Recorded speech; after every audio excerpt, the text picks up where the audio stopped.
ఏంటి తెగ ఆలోచిస్తున్నావు? పొసెసివ్నెస్ అంటే ఏంటి? అది ఎక్కడ విన్నావు? ఖుషీలో చూసా. పవర్ స్టార్ ఖుషియా, ఫ్యామిలీ స్టార్ ఖుషియా? Power star ఖుషియే.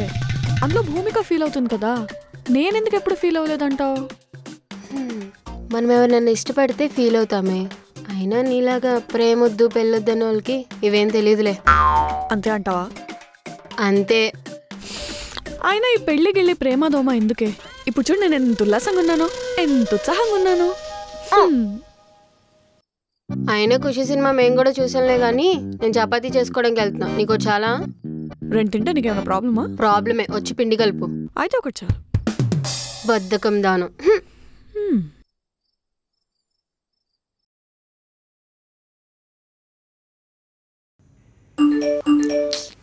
ఈ టైంలో ఎవడరా? ఈ టైంలో ప్రాపర్టీలు అంటారేంట్రా? ఆల్రెడీ అన్నీ పంపించాను కదా, ఒక్కడో కరెక్ట్గా పనిచేయడు.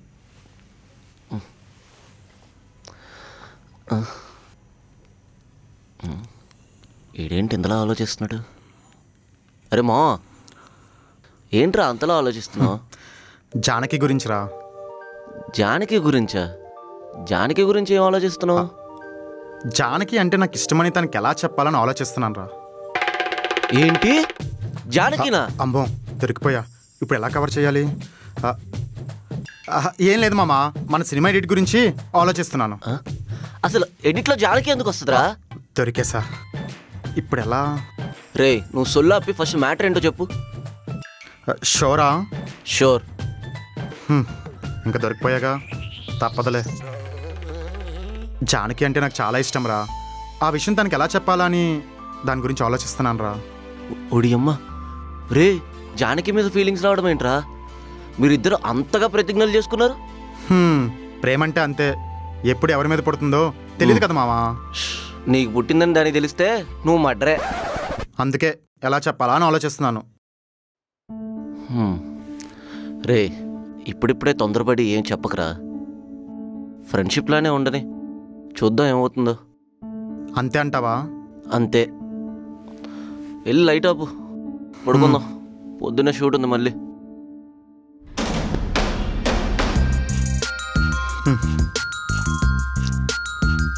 జానకిని ఎలా ఇంప్రెస్ చేయాలి?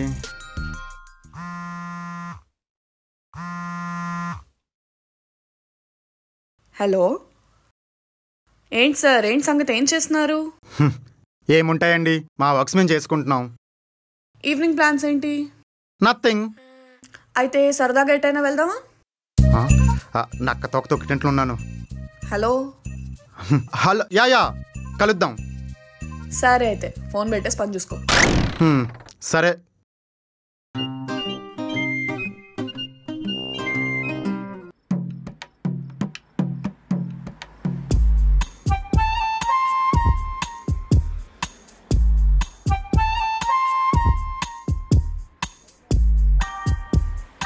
నువ్వు నాకేమైనా చెప్పాలనుకుంటున్నావా? లేదే, ఆయన ఎందుకు అలా అడిగావు? నీ ఫేస్ చూస్తే ఏదో చెప్పాలనుకుంటున్నట్టు అనిపించింది. అబ్బో, తమరికి ఫేస్ రీడింగ్ కూడా వచ్చా? నీ ఫేస్ రీడింగ్ వచ్చు. అయితే చెప్పు, నేను ఇప్పుడు ఏం ఆలోచిస్తున్నాను? దేని గురించో చాలా తీవ్రంగా ఆలోచిస్తున్నావు. రైట్ డెసిషనా రాంగ్ డెసిషనా అని తెగ సతమతం అయిపోతున్నావు. అంత ఎక్కువ ఆలోచించుకో, ఏది చేయాలనిపిస్తే అది చేసే. అసలు నువ్వు దేని గురించి మాట్లాడుతున్నావు? అదే నైట్ ఏ బ్రాండ్ తాగాలో తెగ ఆలోచించేస్తున్నావు కదా, ఏదో ఒకటి తాగే అంత ఆలోచించుకో అంటున్నా. అవును, ఎగ్జాక్ట్లీ దాని గురించి ఆలోచిస్తున్నాను. నాకు తెలీదా మీ మగాళ్ళ ఆలోచనల గురించి? ఏంటి మగాళ్ళ? అసలు మగాళ్ళు ఏం ఆలోచిస్తారో తెలిస్తే నేను నిద్ర కూడా పట్టదు. అబ్బా, ఏది చెప్పు. చెప్పాలా? షోరా? చెప్పా. సరే, ఎలా చెప్పాలి? ఇప్పుడు ఒక అబ్బాయి పుట్టాడు అనుకుందాం. వాళ్ళ ఇంట్లో వాళ్ళు చాలా హ్యాపీగా ఉంటారు. ఎందుకు అంటే వాడు పుట్టగానే డిసైడ్ అయిపోయారు అనమాట. వాడి మీద ఒక భరోసా పెట్టేసుకున్నారు, వీడు మనల్ని పోషించాలి, పోషిస్తాడు, అదే జన్మ హక్కు, ఎందుకంటే మగాడు కాబట్టి. అందుకే చాలా హ్యాపీగా ఫీల్ అయ్యి ఎంతో ముద్దు చేస్తూ పెంచుతారు. పాపం వాడికేం తెలుసు, ఆ ముద్దు చేయడం అంతా ఒక ప్రేమకున్న స్వార్థం అని. వాడు పెరిగి పెద్ద అవుతున్న కొద్దీ వాడు ఎక్స్పెక్టేషన్స్ రీచ్ అయ్యేలాగా పెంచుతూ ఉంటారు. ఒకవేళ ఏడ్చాడనుకో, ఎందుకు ఏడుస్తున్నావురా నువ్వు మగాడివి అని అంటారు. చదవలేదనుకో, గాలికి తిరిగిపోతూ అంటారు. ఒకవేళ జాబ్ తెచ్చుకోలేదనుకో, ఇంకా వేస్ట్. సంపాదించలేదనుకో, వీడు దేనికి చేతకాని మగాడ్రా అని అంటారు. పోనీ ఇవన్నీ పక్కన పెట్టి పెళ్లి చేసుకొని పెళ్ళ మాట వింటే కొంగుచాటు మొగుడు అంటారు. అమ్మ మాట వింటే అమ్మ కూర్చే అంటారు. పోనీ ఇద్దరు మాట వినకపోతే బలి తెగించాడ్రా అంటారు. పెళ్ళం డబ్బులు వాడాడనుకో, పెళ్ళం సంపాదన మీద బతుకుతున్నాడు, వీడే మగాడ్రా అంటారు. మీరు మాత్రం మగాళ్ళ డబ్బులు వాడేయచ్చు. ఇవన్నీ పక్కన పెడితే ఆడికి 40 ఏళ్ళు వచ్చాయి, సొంత ఇల్లు లేదనుకో, 40 ఏళ్ళు వచ్చాయి, వీడికి సొంత ఇల్లు కూడా లేదు, ఇడే మగాడ్రా అంటారు. పోనీ 50 ఏళ్ళు వచ్చాయి, కొడుకు కూతురికి ఇంకా పెళ్లి చేయలేదు, అసలు బాధ్యత ఉందరా అని అంటారు. పోనీ 60 ఏళ్ళు వచ్చాయనుకో, ఆడేదో 10 రూపాయో పావులో దాచుకుంటే రేపో మాపో పోయేలా ఉన్నావు, కొడుక్కి కూతురికి ఇచ్చేసి వాళ్ళతోనే ఉండొచ్చు కదా అంటాడు. వాళ్ళతో ఉంటే ఒక బాధ, లేకపోతే ఇంకో బాధ. బయటంతా చూస్తున్నావు కదా, తెలిసిందే కదా. వాడికి 70 ఏళ్ళు వచ్చాయనుకో, ఈ 70 ఏళ్ళు ఆడేదైనా సంపాదించుకుంటే అంతో కొంత రెస్పెక్ట్, అది కూడా లేదనుకో ఇంకా కుక్క బతికే. ఆడికి 80 ఏళ్ళు వచ్చాయి. 80 ఏళ్ళు వచ్చాక ఇంకాడు ఉంటాడా? ఈ మధ్యలో ఎక్కడో పోయాడు. చూడు, ఇది జస్ట్ లైట్గా టచ్ చేశాను అంతే. డెప్త్గా చెప్పాను అనుకో, చుక్కలు కనబడతాయి. వెళ్ళనా? వద్దు బాబు, చాలు. అయినా మా మగాళ్ళకి తరతరాలుగా వాడి మీద జరిగే అన్యాయాన్ని ఎదిరించలేకపోతున్నారు. ఎందుకో తెలుసా? ఈ మగాళ్ళే ఎవరికి వాళ్ళు సపోర్ట్ లేరు కాబట్టి. బ్రెయిన్ వాష్ చేసి ఈ బాధ్యతలన్నీ నావే అని ఫిక్స్ అయిపోయారు కాబట్టి.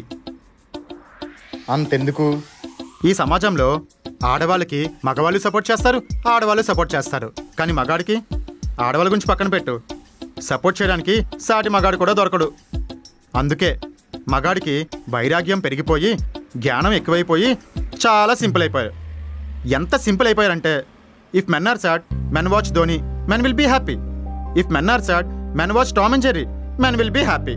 If men are sad, men look at his face in the mirror and scolds himself and will be happy.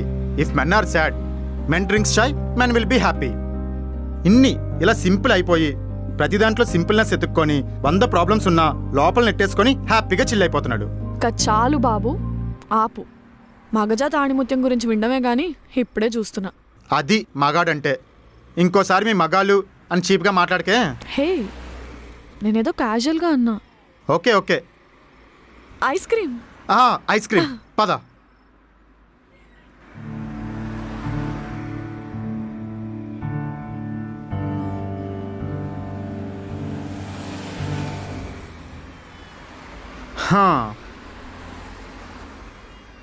Ice cream చాలా బాగుంది కదా.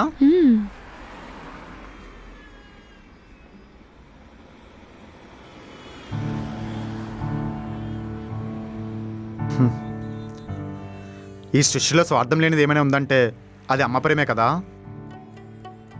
అవును, అమ్మ ప్రేమ, అస్సలు స్వార్థం ఉండదు. దేవుడు ప్రతి చోట ఉండలేక అమ్మని సృష్టించాడు అంటారు, నిజమే కదా. అవును, కానీ అమ్మ కూడా ఉండలేకపోతే? అమ్మ ఉండలేకపోవడం ఏంటి? అందరూ నీలా అదృష్టవంతులు ఉండరు. కొందరికి నాలాగా అమ్మ ఉండదు. I'm sorry. It's okay. అలా అయితే నేను ఈ ప్రపంచంలోనే అందరికంటే దురదృష్టవంతుణ్ణి. ఎందుకంటే నాకు అమ్మే కాదు, ఎవరూ లేరు. అదేంటి? అమ్మా అమ్మా, నేను డ్రైవ్ చేస్తామ్మా. వద్దురా, నాన్న డ్రైవ్ చేస్తారు. ప్లీజ్ అమ్మా. నో, నాన్న డ్రైవ్ చేస్తారు, కూర్చో. నాన్న నువ్వేనా చెప్పు నాన్న, ప్లీజ్. నాన్నని అడుగుతున్నావా? ఇంకిచ్చినట్టే. రేయ్ వెనక కూర్చో, నీకు ఇంకా డ్రైవింగ్ పర్ఫెక్ట్గా రాలేదు. బాగా అయిందా?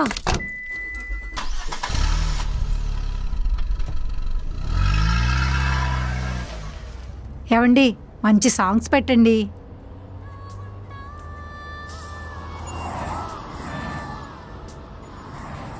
ఏవండి, ముందు చూసి నడపండి.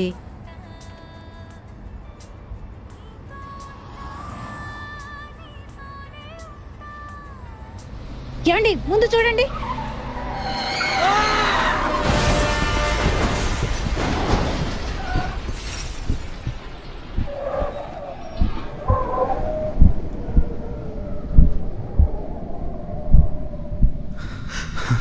Calm down Raghava, please calm down, please calm down Raghava, please calm down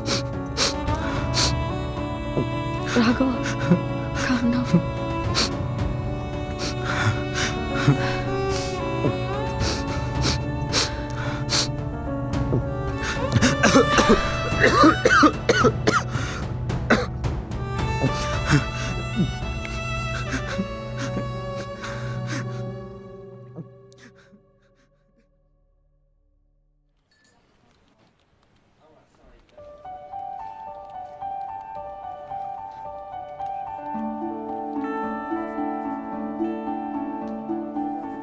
ఏంటే, ఏమైంది?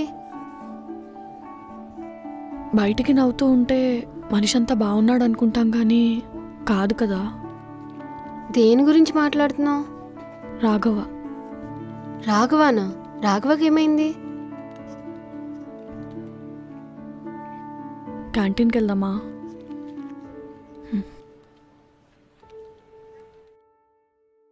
అలా జరిగిందా?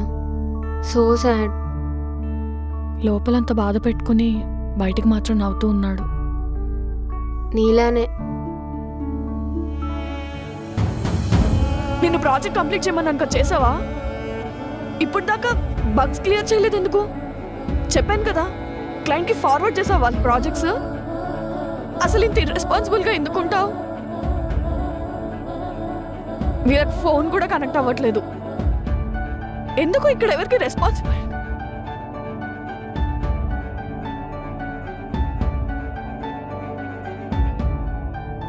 లక్ష్మి, లక్ష్మి,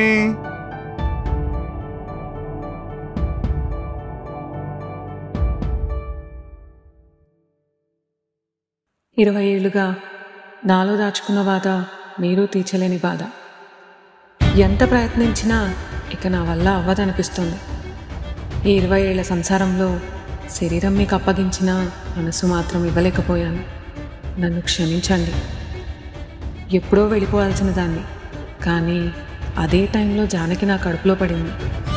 దానిని అనాథ చేయడం ఇష్టం లేక ఇన్ని సంవత్సరాలు దానికోసమే ఉన్నా.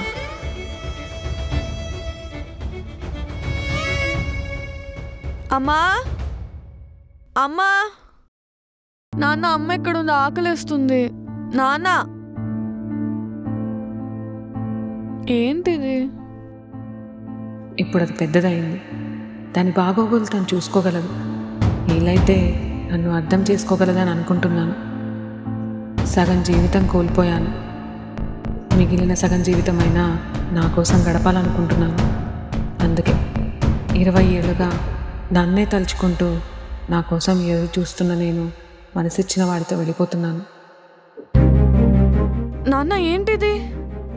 నాన్న, ఏంటిది? నాన్న, వీలైతే నన్ను క్షమించండి.